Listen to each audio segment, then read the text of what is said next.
Joe Lenardi here to tell you who's sweating it out on the bubble. Memphis, floor spacing issues. I think they have real floor spacing issues. They're disjointed right now. They got 7 turnovers, and especially when Dane Danger gets the ball at the top, the spacing on the floor is congested and crowded by Memphis. They got to find ways to get better spacing. They can't get to the foul line. That's what UAB has done. They haven't let Haggerty get a free throw. They're 1 of 3 so far. I wanted to see how Yaxel Lendenberg was going to play in this. He looks fine to me. They don't even have Bradley Ezewiro going yet for UAB. UAB is in really good shape right now to finish this half. Tom, we'll see the half. Here are the talking points with Memphis, Dane. It's an odd resume. It is, and look what they did non-conference strength of schedule. But the problem is 19 of their games have been against quad 3 and 4. That's what affects this net right here and has brought them down during conference play. They did all they could in the non-conference. They're 28-5 away from home. They're 15-3. You think, what more can we do? But that's welcome back to the AAC Championship. We're in this first half. Just before the break, there's a timeout. Then we're back underway. The nation's best conference, and against the SEC teams like Missouri and Ole Miss, just to name a couple. Also Michigan State, UConn. Danger with the rebound. Alyssa, what'd you hear in the huddles? Yeah, one of the things that Coach Hardaway was emphasizing, as we would have expected for today, is how they defend Yaxel Lendenborg. He said, you got to be able to go straight at him, and when we can, let's bring another body over, make him feel that pressure. Well, easier said than done as he leads the break and gets another assist on the 3. This time it's Tony feeling good. 4-point UAB lead. Yaxel has been the best player on the court, no question, in this game on both ends, rebounding, scoring, distributing. Danger working on Lendenborg. Jump hook with the left. You can do it either side. He's got it. We told it earlier last game how when he was a kid, he broke his left hand, his dominant hand, falling down the steps. So he started practicing with his right.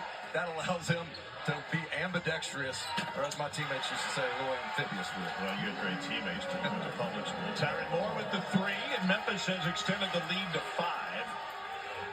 Axel Lendenborg looking for his second career first half double-double. He might be knocking on the doors of triple-double already. Danger fouled, and it goes off the back of the rim.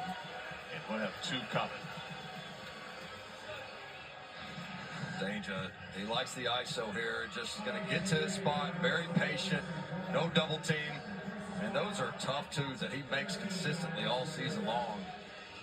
And then Moore, with the opportunity in transition, knocks down that 3 after that. But this is a UAB team that takes less than 30% of their shots from 3. Yet in this game, they have hoisted up 13 triples on 28 shots. So they're being opportunistic and connected on 5 of them. Dane Danger had a hard time connecting at the free throw line yesterday. He wasn't on the court at the end of the game. In fact, talked with the coaching staff. He said, guys, I should be in the game. And their response was, we'd be crazy to put you back in the game right now. 0 for 2 today from the free throw line. And nearly a lane violation by Ezewiro. Lendenborg the rebound. Alyssa. It was something that Penny Hardaway talked about yesterday as far as Dane Danger having issues from the free throw line. He said it's the first time this year we've had that problem. Maybe fatigue is an issue, but he said he's not going to panic. A 14-3 attack for UAB. Back to Dane's point here in the first half. Blazers with a 5-point lead. They've held Memphis to 36% shooting. And the free throw defense has been great. 1 of 5. 90 seconds left in the first half. The Memphis team made just 2 of its last 15 from the floor. Colby Rogers. Nice touch. He's got 7. He's nearly at his season average already. UAB trying to take the lead into the half, despite playing a good chunk of the time without starting point guard Jabari McGee. Committed his second personal foul 4 minutes ago in game action. Tony. Will a jumper go? Both of these teams very comfortable with the conventional mid-range shot. That in today's game has almost been extinct. But they love the mid. Now it's attacked, but Johnson's got 8. Lendenborg's got 9, and a foul on the interior. point earlier. That's what Andy Kennedy talked about. We cannot afford to put them at the free throw line. He said, we're going to tell the officials before the game, we do not intend to foul P.J. Haggerty. But P.J. Haggerty was so good late in the game yesterday that he scored 10 points in the final 90 seconds. Which is more than he had in the first 38 and a half minutes. That showed me a lot. Arguably even more than the 42 points he had in the first game was when things weren't going right. Do you shy away from the moment, or do you step up and have a short memory? And Haggerty put the team on his back late, made some tough twos, got to the free throw line. A difficult guy to officiate. He did a really nice job with pump fakes and selling the foul. He'll flail his arms. That time, earned a trip to the stripe. He has been magnificent at the free throw line here in Fort Worth. Lindenborg offering a screen as Herrera wanting to get it back to the star, but he was being held.